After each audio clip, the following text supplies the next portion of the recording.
जय माता दी। आज चैत्र नवरात्रि का चौथा दिन है। आज दिनांक है 22 मार्च, दिन रविवार, और आज माँ भगवती के चौथे स्वरूप माँ कूष्मांडा की पूजा की जाती है। प्रिय भक्तजनों, आज की इस वीडियो में आप सभी माँ कूष्मांडा की संपूर्ण कथा सुनेंगे। उससे पहले आइए हम सब मिलकर माँ की स्तुति और नवदुर्गा कवच का पाठ करें। ओम सर्वमंगल मांगल्ये शिवे सर्वार्थ साधिके शरण्ये त्र्यंबके गौरी नारायणी नमोस्तुते। ओम सर्वस्वरूपे सर्वेशे सर्वशक्ति समन्विते भयेभ्यस्त्राहि नो देवी दुर्गे देवी नमोस्तुते।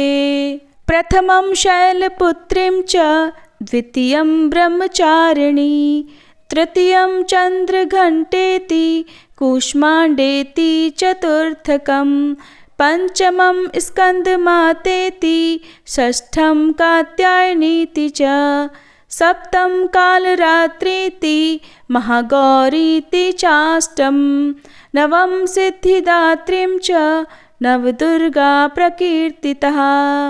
अब सुनिए माँ कूष्मांडा की संपूर्ण कथा। अपनी मंद हल्की हंसी के द्वारा अंड यानी ब्रह्मांड को उत्पन्न करने के कारण इन देवी को कूष्मांडा नाम से पुकारा जाता है। जब सृष्टि नहीं थी, चारों ओर अंधकार ही अंधकार था, तब इन्हीं देवी ने अपने ईशत हास्य से ब्रह्मांड की रचना की।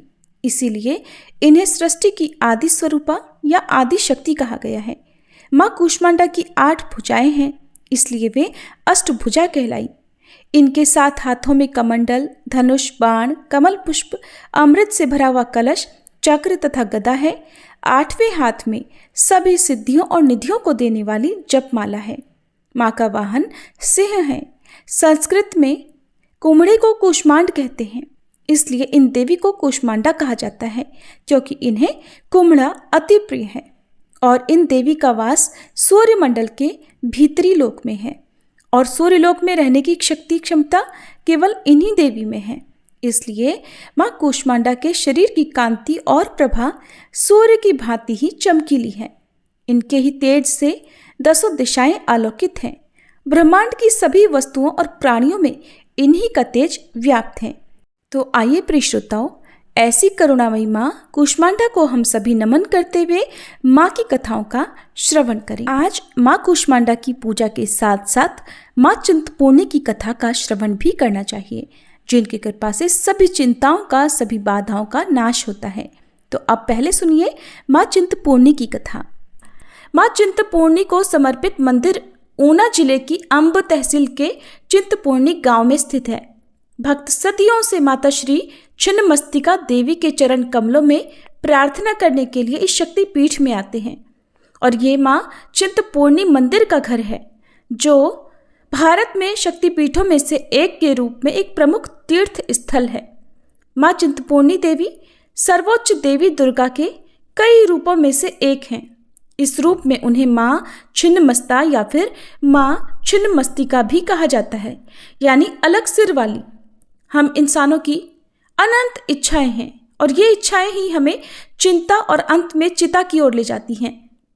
और माँ चिंतपूर्णी अपने भक्तों की सभी इच्छाओं को पूर्ण करके उन्हें चिंताओं से मुक्त करती हैं। चिंताओं से मुक्त करने के कारण माँ को चिंतपूर्णी कहा जाता है। किसी भी माँ की तरह हमारी दिव्य माँ चिंतपूर्णी जी अपने बच्चों को कभी कष्ट में नहीं देख सकती, और वो अपने संतान की सभी कष्टों को दूर कर देती हैं और उन्हें आनंद प्रदान करती हैं।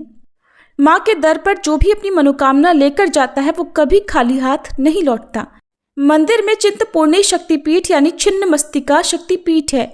शक्तिपीठ के पीछे की किंवदंती शक्तिवाद परंपरा का हिस्सा है, जो देवी सती के आत्मदाह की कहानी बताती है। श्री विष्णु को देवी सती के शरीर को 51 भागों में काटना पड़ा, और ये 51 अंश पृथ्वी पर जहां जहां गिरे वहीं पर पवित्र स्थल बन गए। वहीं पर शक्तिपीठों का निर्माण हुआ।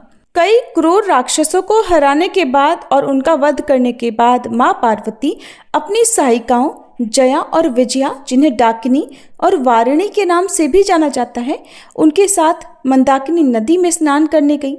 माँ पार्वती बहुत प्रसन्न महसूस कर रही थी। अचानक उनका रंग काला पड़ गया और दूसरी ओर उनकी सहेलियां भूखी थी और उन्होंने पार्वती जी से कुछ भोजन देने के लिए कहा। तब देवी पार्वती ने उनसे प्रतीक्षा करने का अनुरोध किया और वह थोड़ी देर बाद उन्हें भोजन कराएंगी, ऐसा कहकर वह स्नान करने लगी।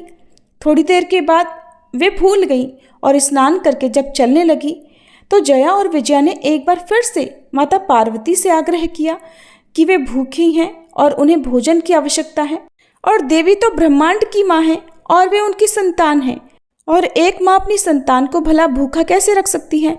इसलिए जल्दी से भोजन कराने के लिए उन दोनों सखियों ने कहा। तब देवी पार्वती ने उत्तर दिया कि उन्हें घर तक पहुंचने की प्रतीक्षा करनी चाहिए। दोनों सखियां अब और प्रतीक्षा नहीं कर सकी। वे बार बार आग्रह करने लगी कि उन्हें भोजन चाहिए और उन्हें बहुत जोर से भूख लगी है, इसलिए तुरंत ही भोजन लाया जाए। तब दयालु देवी हंसी और अपने उंगली के नाखून से अपना शीश काट लिया। तुरंत ही रक्त 3 दिशाओं में फैल गया और तब जया और विजया ने 2 दिशाओं से रक्तपान किया और तीसरी दिशा से देवी ने स्वयं रक्त पिया। क्योंकि देवी ने अपना सिर काटा था, इसलिए ही उन्हें छिन्नमस्तिका के नाम से जाना जाता है। पौराणिक परंपराओं के अनुसार छिन्नमस्तिका माता की रक्षा चारों दिशाओं में शिव रुद्र महादेव द्वारा की जाएगी। 4 शिव मंदिर हैं। पूर्व में कालेश्वर महादेव, पश्चिम में नारायण महादेव, उत्तर में मुचुकुंद महादेव और दक्षिण में शिवबाड़ी, जो कि चिंतपूर्णी से लगभग समान दूरी पर है। इससे चिंतपूर्णी को मां छिन्नमस्तिका का निवास स्थान होने की भी पुष्टि होती है। और ऐसा भी कहा जाता है कि यहाँ पर मां सती के चरण गिरे थे, इसलिए भी इस जगह को, इस स्थान को चिंतपूर्णी कहा जाता है। कहा जाता है कि 14वीं शताब्दी में माईदास नामक एक दुर्गा भक्त ने यहाँ पर मंदिर का निर्माण करवाया था। माईदास के 2 बड़े भाई थे, दुर्गादास और देवीदास, और माईदास का अधिकतर समय पूजा पाठ में बीतता था, जिस कारण से वह घर का कोई काम नहीं कर पाते थे। तब देवीदास के भाइयों ने माईदास को परिवार से अलग कर दिया, जिसके बाद वह घर छोड़कर निकल पड़े। रास्ते में आराम करने के लिए एक वृक्ष के नीचे रुके तो स्वप्न में एक दिव्य कन्या ने उन्हें दर्शन दिए और वह कन्या बोली कि मैं यहाँ पर विराजमान हूँ, मेरी पिंडी बनवाकर यहाँ मेरी पूजा किया करो, मैं तुम्हारे वंश की रक्षा करूँगी। जिसके बाद माईदास ने यहाँ माता का भवन बनवाया। ये थी माँ चिंतपूर्णी की कथा। सभी प्रेम से बोलिए चिंतपूर्णी मैया की जय। समय के प्रवाह में कभी कभी ऐसे क्षण भी आते हैं जब स्वयं सृष्टि करहा उठती है, पर्वत टूटने लगते हैं, नदियां रो पड़ती हैं और आकाश बिजली की तरह गरज उठता है। क्योंकि जिस धरती को माँ ने अपने आंचल से पाला, उसी धरती को आज हम मानव स्वयं नष्ट करने पर तुले हुए हैं। धार्मिक स्थल जो कभी तप, साधना और आस्था के प्रतीक थे, आज मौज मस्ती और दिखावे का अड्डा बन चुके हैं। प्रकृति जो माँ का स्वरूप है, उसका अपमान किया जा रहा है। भक्ति जो हृदय की गहराई में बसनी चाहिए थी, अब केवल मंच और शोर में खो गई है। ऐसे ही समय में जब अराजकता चारों ओर फैल चुकी है, जब मानव अपनी सीमाएं भूलकर अहंकार में डूब चुका है, तब माँ कूष्मांडा का क्रोध भड़क उठता है और उनकी गर्जना प्रलय का आह्वान करती है। आइए अब सुनते हैं माँ कूष्मांडा की वह चमत्कारी और शिक्षाप्रद कथा, जो हर भक्त के हृदय को झकझोर देने वाली है और ये कथा सिखाएगी कि सच्ची भक्ति सेवा, प्रेम और प्रकृति की रक्षा में है, न कि दिखावे और व्यापार में। जब कहीं कुछ भी नहीं था, न आकाश था, न पृथ्वी, न जल, न वायु, चारों ओर केवल अंधकार था, तब माँ कूष्मांडा ने अपनी दिव्य और मधुर मुस्कान मात्र से इस संपूर्ण ब्रह्मांड की रचना की। उन्होंने अपने तेज से सूर्य को जन्म दिया, अपने आशीष से पृथ्वी पर अन्न और जल प्रवाहित किया और जीवों में प्राणों का संचार किया। वह मुस्कान ही ब्रह्मांड का बीज बनी। इसीलिए तो माँ कूष्मांडा को सृष्टि की आदि शक्ति कहा गया। माँ चाहती थी कि उनकी बनाई हुई सृष्टि संतुलन और प्रेम से भरी रहे। धार्मिक स्थल लोगों के लिए आस्था और तप का केंद्र हों, नदियाँ पवित्रता का प्रतीक हों, पर्वत साधना का स्थान हो और जंगल जीवन का आधार बने रहें। लोग भक्ति से जीवन जिएं, एक दूसरे की सेवा करें और प्रकृति को माता मानकर उसकी रक्षा करें।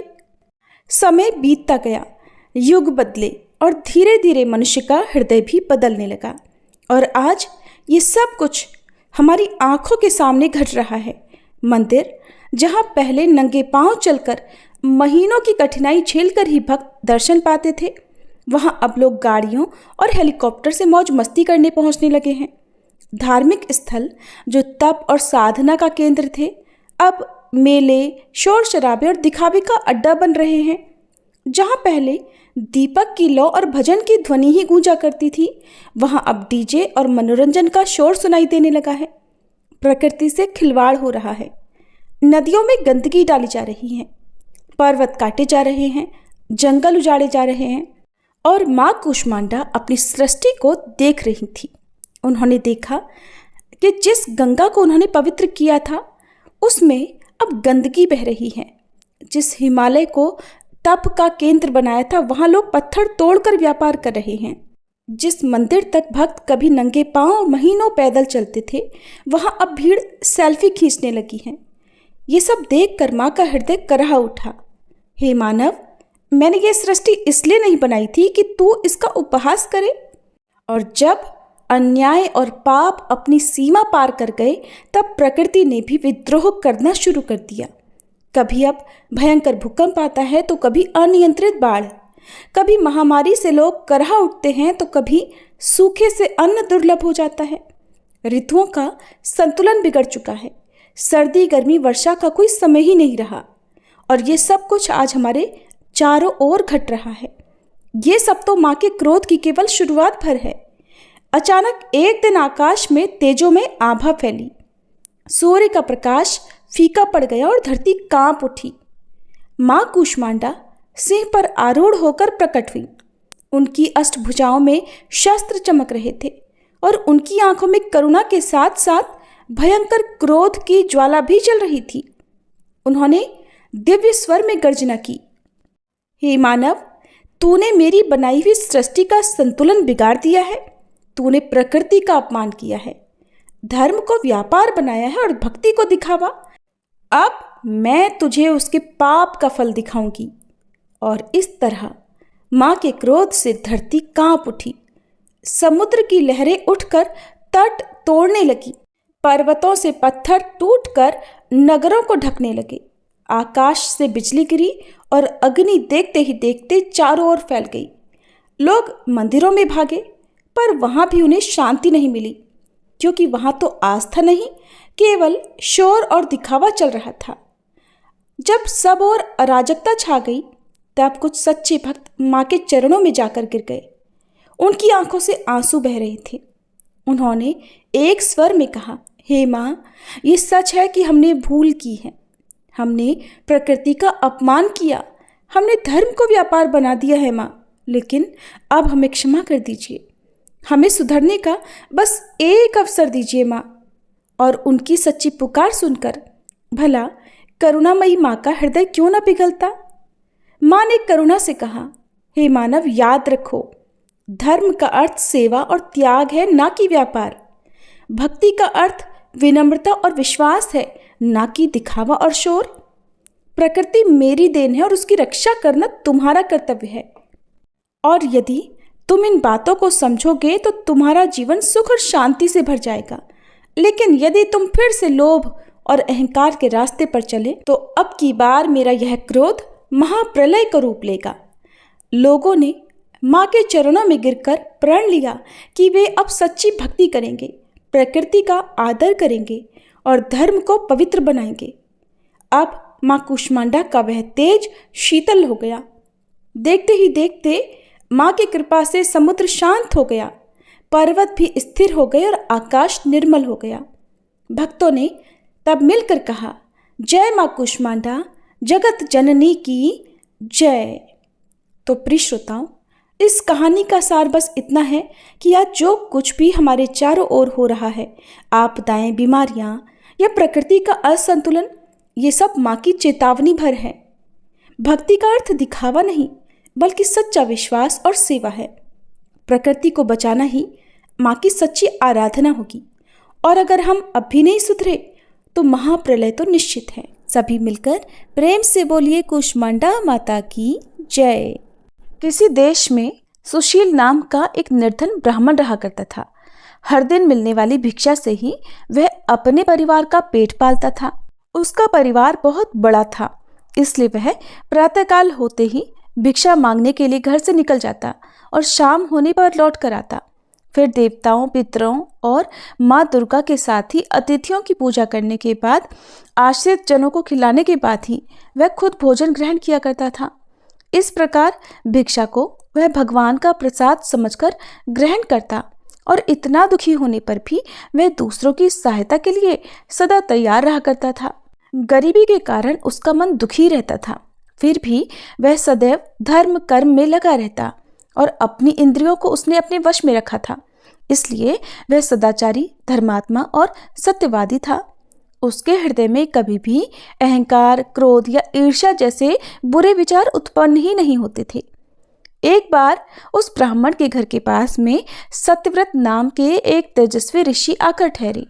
वे एक बहुत ही पहुंचे हुए तपस्वी थे। उनके समान विद्वान और सभी वेदों के ज्ञाता और कोई भी नहीं था। जल्दी ही बहुत सारे लोग उनके दर्शन करने के लिए आने लगे। उस ब्राह्मण के मन में भी तपस्वी से मिलने की इच्छा जागी और वह भी उनकी सेवा में उपस्थित हो गया। महर्षि सत्यव्रत को प्रणाम करके वह ब्राह्मण कहने लगा, हे ऋषिवर, आपकी बुद्धि अत्यंत विलक्षण है और आप अनेक शास्त्रों, विद्याओं और मंत्रों के जानने वाले हैं। मैं एक निर्धन, दरिद्र और बेसहारा ब्राह्मण हूँ। कृपया मुझे बताइए ऋषिवर कि मेरी दरिद्रता, मेरी गरीबी, मेरा दुख किस प्रकार दूर हो सकते हैं। ब्राह्मण ने कहा कि मुनिवर, आपसे यह पूछने के पीछे मेरा उद्देश्य केवल यही है कि मुझ में अपने परिवार का भरण पोषण करने की शक्ति आ जाए। धन के अभाव के कारण मैं उन्हें पर्याप्त रूप से सुख सुविधाएं नहीं दे पा रहा हूँ। हे दयानिधे, तप, दान, व्रत, मंत्र या कोई ऐसा जप, कोई ऐसा उपाय बताइए जिससे मैं अपने परिवार का पेट अच्छी तरह भर सकूं और उन्हें सारी सुख सुविधाएं भी दे सकूं। मेरी बस इतनी ही इच्छा है कि मेरा परिवार सुखी हो जाए। प्रिय श्रोताओं, महर्षि सत्यव्रत ने सुशील ब्राह्मण को भगवती दुर्गा की महिमा बताते हुए नवरात्रि व्रत करने की सलाह दी। महर्षि सत्यव्रत ने उस ब्राह्मण से कहा, हे ब्राह्मण, अब मैं तुम्हें माता कूष्मांडा की कथा सुनाता हूँ। तुम भी अच्छे से मन लगाकर और पवित्र मन से, श्रद्धा भक्ति भाव से इस कथा को सुनो। इस कथा को सुनने मात्र से व्यक्ति की अनेक प्रकार की बीमारियों का, अनेकों दुखों का नाश हो जाता है। उसे सद्बुद्धि मिलती है और सुख समृद्धि की प्राप्ति होती है और उसके मन में माता के प्रति अटल भक्ति भी जागती है। ये उस समय की बात है जब संपूर्ण ब्रह्मांड अंधकार से भरे हुए एक शून्य के समान लग रहा था, लेकिन फिर दिव्य प्रकाश की एक किरण चारों ओर फैली। अंधेरा उजाले में बदल गया। अब उस प्रकाश की कोई सीमा नहीं थी। देखते ही देखते वह दिव्य प्रकाश एक दिव्य नारी के रूप में बदल गया। वह और कोई नहीं बल्कि स्वयं देवी कूष्मांडा थी। अपनी मंद हल्की हंसी के साथ अंड यानी ब्रह्मांड को उत्पन्न करने के कारण इन देवी को कूष्मांडा नाम से पुकारा गया और देवी कूष्मांडा के मुख की मुस्कान के कारण ब्रह्मांड का जन्म हुआ। हे ब्राह्मण, उन्होंने ही पृथ्वी, सभी ग्रहों, चंद्र, सूर्य, तारे और आकाश गंगा को अस्तित्व में लाया। संसार में जीवन बनाए रखने के लिए सूर्य देवता की आवश्यकता थी, तो कूष्मांडा माता ने ही अपने आप को सूर्य में समाहित कर दिया। सूर्य संसार में जीवन का पर्याय है, तो देवी कूष्मांडा उनकी शक्ति है। माता कूष्मांडा ही समस्त ऊर्जा का स्रोत है। जब वह सूर्य भगवान के मूल में वास करती हैं, तो देवी का अलौकिक तेज भगवान सूर्य को जीवन प्रदान करने की, उन्हें प्रकाशवान बने रहने की क्षमता देता है। कूष्मांडा देवी के बिना सूर्य देव शक्तिहीन है और ये देवी कूष्मांडा की ही शक्ति है कि कूष्मांडा ही इतनी शक्तिशाली हैं। इनसे ही सारा जग रोशन है और ये देवी केवल एकमात्र ऐसी देवी हैं जो कि सूर्य मंडल के भीतर के लोक में निवास करने की क्षमता रखती हैं। माँ की पूजा करने वाले व्यक्ति को अनेक प्रकार से सुखों की प्राप्ति होती है और ऐसा व्यक्ति अपने जन्म जन्मांतर के पापों का नाश करके माता की कृपा से इस जीवन में सभी प्रकार की सुख सुविधाओं की प्राप्ति करता है। महर्षि ने आगे कहा, हे ब्राह्मण, माता कूष्मांडा की स्तुति करने से आयु, यश, बुद्धि और बल में वृद्धि होती है। साथ ही सभी रोगों से मुक्ति मिलती है, दरिद्रता दूर होती है, सभी तरह की नकारात्मक शक्तियां दूर हो जाती हैं और हर प्रकार की समस्याओं का समाधान भी माँ की कृपा से आसानी से मिल जाता है।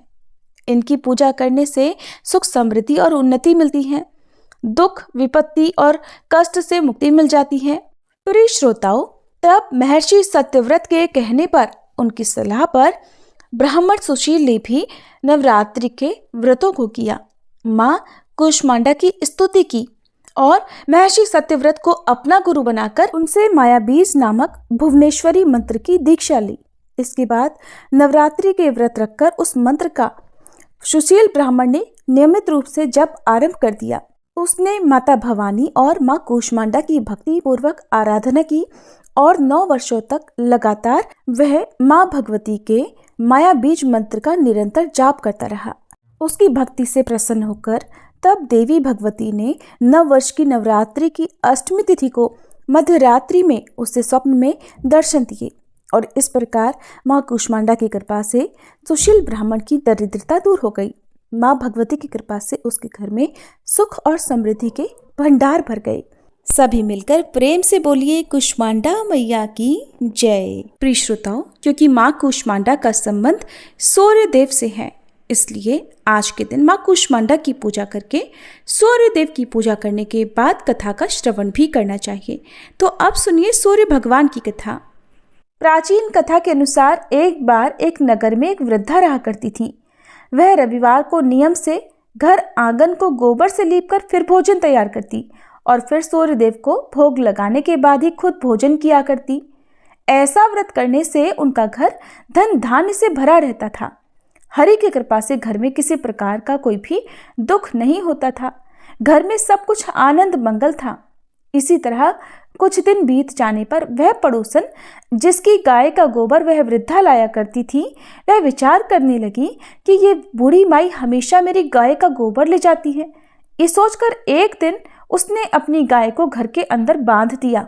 फिर तो वह हर दिन ही अपनी गाय को घर के भीतर बांधना शुरू करने लगी। इधर गोबर न मिलने पर बूढ़ी माई रविवार के दिन अपने घर को लीप नहीं पाई, इसलिए न उन्होंने भोजन बनाया, न भगवान को भोग लगाया और न ही खुद भोजन किया। इस तरह उन्होंने निराहार व्रत किया। सुबह से शाम, शाम से रात हो गई और वह बूढ़ी माई भूखी ही सो गई। फिर रात में भगवान ने उन्हें स्वप्न में दर्शन दिए और भोजन न बनाने और भोग न लगाने का कारण पूछा। तब बूढ़ी माई ने सूर्य देव को बताया कि गोबर न मिलने के कारण आज वह भोजन नहीं बना सकी। तब भगवान भास्कर ने कहा कि माता, हम तुमको ऐसी गाय देंगे जिससे सभी इच्छाएं पूर्ण हो जाएंगी, क्योंकि तुम हमेशा रविवार को गोबर से लीपकर फिर भोजन बनाती हो, भोग लगाकर ही खुद भोजन करती हो। इसलिए मैं आपसे प्रसन्न होकर आपको वरदान देता हूँ। तब सपने में भगवान का यह वरदान पाकर जब बूढ़ी माई की आंख खुली तो देखा कि आंगन में तो एक बहुत सुंदर गाय और बछड़ा बंधे हुए हैं। गाय और बछड़े को देखकर वह खुश हो गई और घर के बाहर बांधकर उन्हें खाने को चारा डाल दिया। इधर जब पड़ोसन ने बूढ़ी माई के घर के बाहर बहुत सुंदर गाय और बछड़े को देखा तो ईर्ष्या से प्रेरित होकर उसका हृदय जल उठा और जब उसने देखा कि गाय ने तो सोने का गोबर दिया है तो वह गाय का सोने का गोबर उठाकर ले गई और अपनी गाय के साधारण गोबर को उसकी जगह रख दिया। वह रोजाना ऐसा ही करती रही और इधर सीधी साधी बूढ़ी माई को कानों कान इसकी खबर तक नहीं होने दी। एक दिन सर्वव्यापी ईश्वर ने सोचा कि चालाक पड़ोसन की वजह से वृद्धा ठगी जा रही है। तब एक शाम उन्होंने अपनी माया से बड़े जोर की आंधी ला दी। आंधी के डर से वृद्धा ने अपनी गाय को घर के भीतर बांध दिया। जब गाय ने गोबर दिया तो वह हैरान रह गई। फिर तो वह रोजाना अपनी गाय को घर के भीतर ही बांधने लगी। उधर पड़ोसन ने देखा कि गऊ घर के अंदर बंधने लगी है और वह सोने का गोबर उठाने में कामयाब नहीं हो पा रही है, तो कुछ उपाय ना देखकर एक दिन पड़ोसन ने राजा के महल में जाकर सारी बात बता दी। पड़ोसन ने राजा से कहा, महाराज, मेरे पड़ोस में एक वृद्धा के पास ऐसी गाय है जो आप जैसे राजाओं के ही योग्य है, और वह गाय रोजाना सोने का गोबर देती है। आप सोने से प्रजा का पालन कीजिए, वृद्धा भला उस सोने का क्या करेगी। राजा ने ये बात सुनी तो सुनकर अपने दूतों को वृद्धा के घर जाकर गाय लाने की आज्ञा दी। वृद्धा सुबह सुबह ईश्वर को भोग लगाकर भोजन ग्रहण करने ही जा रही थी, तभी राजा के सेवक गाय खोलकर ले गए। ये देखकर वह बहुत रोई चिल्लाई, लेकिन कर्मचारियों ने एक न सुनी। उस दिन फिर वृद्धा गाय के वियोग में भोजन न कर पाई और रात भर रो रो कर भगवान से गाय को पुनः पाने की प्रार्थना करती रही। वहीं दूसरी ओर राजा गाय को देखकर बहुत प्रसन्न हुआ, और सुबह जैसे ही वह उठा तो सारा महल गोबर से भरा दिखाई दिया। राजा ये देखकर घबरा गया। भगवान ने रात में राजा को स्वप्न में कहा, हे राजा, गाय वृद्ध को लौटा देने में ही तुम्हारी भलाई है। रविवार के व्रत से प्रसन्न होकर मैंने उस वृद्धा को ये गाय दी थी। सुबह होते ही राजा ने वृद्धा को बुलाकर बहुत सारा धन देकर सम्मान सहित गाय और बछड़ा उसे वापस कर दिया। इसके साथ ही पड़ोसन को बुलाकर उचित दंड भी दिया। ऐसा करने से राजा के महल की गंदगी दूर हो गई, और उस दिन राजा ने नगर वासियों को आदेश दिया कि अपनी समस्त कामनाओं की पूर्ति के लिए वे सभी रविवार का व्रत रखा करें। और जब प्रजा ने रविवार व्रत का पालन करके कथा का श्रवण किया तो उन सभी के घर में सुख समृद्धि धन के भंडार भर गए। हे सूर्य नारायण भगवान, जैसे आपने उन वृद्धा पर कृपा की, वैसे ही कथा सुनने वाले सभी भक्तों पर अपनी कृपा करना। सभी प्रेम से बोलिए, सूर्य नारायण भगवान की जय, कुष्मांडा मैया की जय। अब सुनिए श्री दुर्गा चालीसा पाठ और कुष्मांडा माता की आरती। नमो नमो दुर्गे सुख करनी, नमो नमो अम्बे दुख हरनी। निरंकार है ज्योति तुम्हारी, तिहु लोक फैली उजियारी। शशि ललाट मुख महाविशाला, नेत्र लाल भ्रकुटी विकराला। रूप मातु को अधिक सुहावे, दर्श करत जन अति सुख पावे। तुम संसार शक्ति लय कीना, पालन हेतु अन्न धन दीना। अन्नपूर्णा हुई जगपाला, तुम ही आदि सुंदरी बाला। प्रलय काल सब नाशनहारी, तुम गौरी शिव शंकर प्यारी। शिव योगी तुम्हारे गुण गावे, ब्रह्मा विष्णु तुम्हें नित ध्यावे। रूप सरस्वती को तुम धारा, दे सुबुद्धि ऋषि मुनिन उबारा। धर्यो रूप नरसिंह को अम्बा, प्रगट भई फाड़ कर खम्बा। रक्षा करी प्रहलाद बचायो, हिरणाकुश को स्वर्ग पठायो। लक्ष्मी रूप धरो जग माही, श्री नारायण अंग समाही। क्षीर सिंधु में करत विलासा, दया सिंधु दीजय मन आसा। हिंगलाज में तुम ही भवानी, महिमा अमित न जात बखानी। मातंगी अरुधुमावती माता, भुवनेश्वरी बगला सुखदाता। श्री भैरव तारा जगतारिणी, छिन्न भाल भव दुख निवारिणी। के हरिवाहन सोह भवानी, लांगुर वीर चलत अगवानी। कर में खप्पर खड्ग विराजे, जाको देख काल डर भाजे। सोहे अस्त्र और त्रिशूला, जाते उठत शत्रु ही शूला। नगर कोटि में तुम ही विराजत, तिहु लोक में डंका बाजत। शुंभ निशुंभ दानव तुम मारे, रक्त बीज शंखन संहारे। महिषासुर नृप अति अभिमानी, जहि अघभार मही अकुलानी। रूप कराल कालिका धारा, सेन सहित तुम तिहि संहारा। परिगाढ़ संतन पर जब जब, भई सहाय मातु तुम तब तब। अमरपुरी अरुबा सब लोका, तब महिमा सब रहे अशोका। ज्वाला में है ज्योति तुम्हारी, तुम्हें सदा पूजे नर नारी। प्रेम भक्ति से जो जस गावे, दुख दारिद्र निकट नहीं आवे। ध्यावे तुम्हें जो नर मन लाई, जन्म मरणता को छुट जाई। जोगी सुर मुनि कहत पुकारी, योग न हो बिन शक्ति तुम्हारी। शंकर आज रज तप कीनो, काम अरु क्रोध जीत सब लीनो। निषिदन ध्यान धरो शंकर को, काहू काल नहीं सुमिरो तुमको। शक्ति रूप को मरम न पायो, शक्ति गई तब मन पछतायो। शरणागत हुई कीर्ति बखानी, जय जय जय जगदम्ब भवानी। भई प्रसन्न आदि जगदम्बा, दई शक्ति नहीं कीन विलंबा। मोको मातु कष्ट अति घेरो, तुम बिन कौन हरे दुख मेरो। आशा तृष्णा निपट सतावे, मोह मदादिक सब विनशावे। शत्रुनाश की जय महारानी, सुमिरो इक चित तुम्हें भवानी। करो कृपा है मातु दयाला, रिद्धि सिद्धि दे करहु निहाला। जब लग जीऊँ दया फल पाऊँ, तुम्हरो यश मैं सदा सुनाऊँ। दुर्गा चालीसा जो कोई गावे, सब सुख भोग परम पद पावे। श्री दुर्गा चालीसा समाप्त। ओम जय कूष्मांडा माँ, मैया जय कूष्मांडा माँ। शरण तिहारी आई, कर दो मात दया। ओम जय कूष्मांडा माँ। अष्टभुजा देवी आदि शक्ति तुम माँ। आदि स्वरूपा मैया, जग तुमसे चलता। ओम जय कूष्मांडा माँ।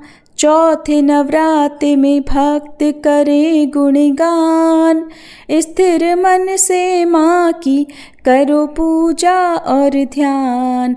ओम जय कूष्मांडा माँ। सच्चे मन से जो भी करे स्तुति गुणगान, सुख समृद्धि पावे माँ करे भक्ति दान। ओम जय कूष्मांडा माँ। शेर है माँ की सवारी, कमंडल अति न्यारा। चक्री पुष्प गले माला, माँ से उजियारा। ओम जय कूष्मांडा माँ। ब्रह्मांड निवासिनी मैया, महिमा वेद कहे। दास बनी है दुनिया, माँ की करुणा बहे। ओम जय कूष्मांडा माँ। पाप ताप मिटता है, दोष न रह जाता। जो माता में रमता, निश्चित फल पाता। ओम जय कूष्मांडा माँ। अष्ट सिद्धियाँ माता भक्तों को दान करे। व्याधि मैया हरती, सुखों से पूर्ण करे। ओम जय कूष्मांडा माँ। कूष्मांडा मैया की आरती नित गाओ। माँ करेगी सब संभव, माँ की शरण में आओ। ओम जय कूष्मांडा माँ। ओम जय कूष्मांडा माँ। मैया जय कूष्मांडा माँ। शरण तिहारी आई, कर दो माता दया। ओम जय कूष्मांडा माँ। प्रेम से बोलिए शिरों वाली मैया की जय, कूष्मांडा मैया की जय। प्रिय भक्तजनों, अब हम सभी मिलकर माता रानी से क्षमा याचना करते हैं, ताकि हमारे द्वारा हुई किसी भी गलती के लिए माता रानी हमें क्षमा कर सकें। हे परमेश्वरी, मेरे द्वारा रात दिन सहस्त्रों अपराध होते रहे हैं, अतः आप मुझे अपनी सेवक समझकर कृपा पूर्वक मेरे उन अपराधों को क्षमा करो। न तो मैं आह्वान करना ही जानती हूँ, न विसर्जन करना ही जानती हूँ, और न पूजा ही करना जानती हूँ। हे परमेश्वरी, मुझे क्षमा करो। हे सुरेश्वरी, मैंने जो मंत्रहीन, क्रियाहीन और भक्तिहीन पूजन किया है, वह सब आपकी दया से पूर्ण हो। सैकड़ों अपराध करके भी भक्त आपकी शरण में आकर केवल जगदम्ब कहकर ही मोक्ष को प्राप्त करते हैं, जिसे ब्रह्मादि देवगण भी पाने में असमर्थ होते हैं। हे जगदम्बिके, मैं अपराधी हूँ, किंतु आपकी शरण में आई हूँ, अतः इस समय मैं दया की पात्र हूँ। आप जैसा चाहो वैसा करो। अज्ञानवश या बुद्धिभ्रम होने के कारण भूल से मैंने जो कुछ भी कम या अधिक कर दिया हो, हे देवी, हे परमेश्वरी, सब अपराध क्षमा करो और प्रसन्न हो। हे जगन्माता, हे कामेश्वरी, सच्चिदानंद स्वरूपिणी परमेश्वरी, आप प्रेम पूर्वक मेरी यह पूजा स्वीकार करो और मुझ पर प्रसन्न हो। आप गुप्त से भी गुप्त वस्तु की रक्षा करने वाली हो। आप मेरे किए हुए इस जप को ग्रहण करके मेरे सभी अपराधों को क्षमा करो। हे देवी, हे महेश्वरी, आपकी कृपा से मुझे सिद्धि की प्राप्ति हो।